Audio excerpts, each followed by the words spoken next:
ಗೃಹಲಕ್ಷ್ಮಿ ಯೋಜನೆಯ ಲಾಭ ಪಡಿತಾ ಇದ್ದಂತಹ 2 ಲಕ್ಷ ಅನರ್ಹರನ್ನ ಈಗ ವಜಾಗೊಳಿಸಬೇಕು ಅಂತ ನಿರ್ಧಾರ ಮಾಡಲಾಗಿದೆ. ಅವರನ್ನ ಹೊರಕ್ಕಿಡ್ತಾರೆ.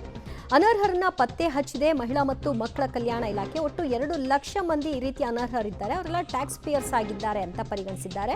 ಹೀಗಾಗಿ ಅವರುಗಳನ್ನೆಲ್ಲ ಈ ಯೋಜನೆಯ ಲಾಭದಿಂದ ಕೈ ಬಿಡುವ ನಿರ್ಧಾರ. ಸದ್ಯಕ್ಕೆ 1.28 ಕೋಟಿಯಷ್ಟು ಗೃಹಲಕ್ಷ್ಮಿಯ ಫಲಾನುಭವಿಗಳಿದ್ದಾರೆ. ಪ್ರತಿ ತಿಂಗಳು ಕೂಡ ಅನರ್ಹರನ್ನ ಪತ್ತೆ ಹಚ್ಚುವ ಕಾರ್ಯದಲ್ಲಿ ಅಧಿಕಾರಿಗಳು ತೊಡಗಿಕೊಂಡಿದ್ದಾರೆ. ಸದ್ಯ ಈಗ 2 ಲಕ್ಷ ಮಂದಿ ಅನರ್ಹರನ್ನ ಗುರುತಿಸಲಾಗಿದೆ. ಅವರುಗಳನ್ನ ಕೈ ಬಿಡಬೇಕು ಅಂತ ಕೂಡ ನಿರ್ಧಾರ ಮಾಡಿದ್ದಾರೆ. ಐಟಿ ಟ್ಯಾಕ್ಸ್ ಪಾವತಿ ಆಧಾರದ ಅಡಿಯಲ್ಲಿ ಈ ನಿರ್ಧಾರವನ್ನು ಮಾಡಲಾಗಿದೆ. ಇದು BPL holders, BPL card holders ಏನಿರ್ತಾರೆ ಅವರುಗಳಿಗೆ ಮಾತ್ರ ಇದರ ಲಾಭ ಸಿಗಬೇಕು ಅನ್ನೋದಿರೋದು. ಆದರೆ ಎಷ್ಟೆಷ್ಟೋ ಮಂದಿಗಳ ಹತ್ರ ಆ ರೀತಿ BPL ಕಾರ್ಡ್ಗಳಿದೆ. ಈಗ ಅವರು ಟ್ಯಾಕ್ಸ್ ಪೇಯರ್ಸ್ ಇಲ್ವಾ, ಅವರ ಮಾಸಿಕ ಅವರ ಆದಾಯ ಎಷ್ಟಿದೆ, ಇದೆಲ್ಲವನ್ನು ಕೂಡ ಕುಲಂಕುಷವಾಗಿ ಪತ್ತೆ ಹಚ್ಚುವಂತಹ ಕೆಲಸದಲ್ಲಿ ಅಧಿಕಾರಿಗಳು ತೊಡಗಿಕೊಂಡಿದ್ದಾರೆ. ಹಾಗಾಗಿ ಒಂದೊಂದೇ ಹಂತವಾಗಿ ಈಗ ಅವರುಗಳನ್ನು ಕೈ ಬಿಡುವಂತಹ ಕೆಲಸ ಮಾಡಲಾಗ್ತಿದೆ. ಈಗ ಸದ್ಯ 2 ಲಕ್ಷ ಮಂದಿ ಅನರ್ಹರಾಗಿದ್ದಾರೆ.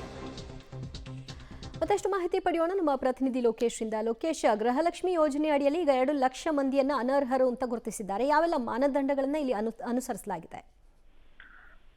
ದಿವ್ಯಾ, ಪ್ರಮುಖ ಮಾನದಂಡ ಅಂತಂದ್ರೆ ತೆರಿಗೆ ಪಾವತಿದಾರರು. ಈ 2 ಲಕ್ಷ ಮಂದಿ ಕೂಡ ತೆರಿಗೆಯನ್ನ ಪಾವತಿ ಮಾಡ್ತಾ ಇದ್ದಾರೆ ಅನ್ನುವಂಥದ್ದನ್ನ ಆದಾಯ ತೆರಿಗೆ ಇಲಾಖೆಯಿಂದ ಮಾಹಿತಿಯನ್ನ ತೆಗೆದುಕೊಂಡು ಅದಾಧಾರದ ಮೇಲೆ ಈ 2 ಲಕ್ಷ ಮಂದಿಯನ್ನ ಈ ಗೃಹಲಕ್ಷ್ಮಿ ಯೋಜನೆಯಿಂದ ಕೈ ಬಿಡುವಂತ ಕೆಲಸಕ್ಕೆ ಮುಂದಾಗ್ತಾ ಇರುವಂತದ್ದು. ಯಾರು ಟ್ಯಾಕ್ಸ್ ಪೇಯರ್ಸ್ ಇದ್ದಾರೆ ಅಂತವ್ರಿಗೆ ಗ್ಯಾರಂಟಿ ಯೋಜನೆಗಳು ಸಿಗೋದು ಬೇಡ ಅಂತೇಳಿ ಸರ್ಕಾರ ಈಗಾಗಲೇ ಅಂತ ಅನರ್ಹರನ್ನ ಗುರುತು ಮಾಡ್ಲಿಕ್ಕೆ ಸೂಚನೆಯನ್ನು ಕೊಟ್ಟಿತ್ತು. ಅದರ ಆಧಾರದಲ್ಲಿ ಈಗ ಗೃಹಲಕ್ಷ್ಮಿ ಯೋಜನೆಯಡಿ ಬರ್ತಕ್ಕಂತಹ ಫಲಾನುಭವಿಗಳಿದ್ದಾರೆ. ಆ ಫಲಾನುಭವಿಗಳಲ್ಲೂ ಕೂಡ ಅನರ್ಹರಿದ್ದಾರೆ, ಅಂತವ್ರನ್ನ ತೆಗಿಬೇಕು ಅಂತ ಹೇಳಿ ಮಹಿಳಾ ಮತ್ತು ಮಕ್ಕಳ ಕಲ್ಯಾಣ ಇಲಾಖೆ ಸರ್ವೆಯನ್ನ ಮಾಡ್ತು. ಆ ಸಂದರ್ಭದಲ್ಲಿ ಈ ಮಂತು 2 ಲಕ್ಷ ಮಂದಿ ಅನರ್ಹರಿದ್ದಾರೆ ಅನ್ನುವಂಥದ್ದು ಈಗ ಗೊತ್ತಾಗಿದೆ. ಅವರಿಗೆ ಮುಂದಿನ ತಿಂಗಳಲ್ಲಿ ಗೃಹಲಕ್ಷ್ಮಿ ಯೋಜನೆ ಹಣ ಬರೋದಿಲ್ಲ, ಅವ್ರನ್ನ ಕೈ ಬಿಟ್ಟಿರುವಂತದ್ದು. ಈ ನಿಟ್ಟಿನಲ್ಲಿ ಈ ರೀತಿ ಟ್ಯಾಕ್ಸ್ ಪೇಯರ್ ಆಗಿದ್ರು ಕೂಡ ಅವರು ಸೌಲಭ್ಯನ ತೆಗೆದುಕೊಳ್ತಾ ಇದ್ರು ಅನ್ನುವಂಥದ್ದು ಈಗ ಮಹಿಳಾ ಮತ್ತು ಮಕ್ಕಳ ಕಲ್ಯಾಣ ಇಲಾಖೆ ಮುಂದಾಗ್ತಾ ಇರುವಂತದ್ದು. ಈ ರೀತಿ ಯಾರೇ ಇದ್ರು ಕೂಡ ಅಂತವ್ರನ್ನ ಪತ್ತೆ ಹಚ್ಚಿ GST ಇರ್ಬೋದು ಅಥವಾ ಇನ್ನಿತರ ಟ್ಯಾಕ್ಸ್ ಪೇ ಮಾಡ್ತಾ ಇರ್ತಕ್ಕಂಥ ಪಾವತಿದಾರರನ್ನ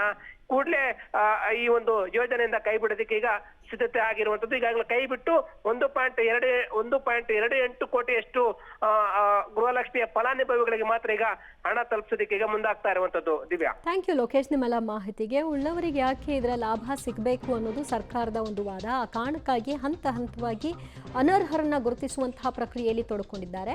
ಆ ಪೈಕಿ 2 ಲಕ್ಷ ಮಂದಿ ಇಲ್ಲಿಯವರೆಗೂ ಕೂಡ ಗೃಹಲಕ್ಷ್ಮಿಯ ಲಾಭವನ್ನ ಪಡ್ಕೊಂಡಿದ್ದಾರೆ. ಇಲ್ಲಿವರೆಗೂ ಅವರು ಪಡ್ಕೊಂಡಂತಹ ಲಾಭಕ್ಕೆ ಯಾವುದೇ ಶಿಕ್ಷೆ ಇರಲ್ಲ, ಬದಲಾಗಿ ಇನ್ನು ಮುಂದೆ ಸಿಗೋದಿಲ್ಲ ಅಷ್ಟೇ.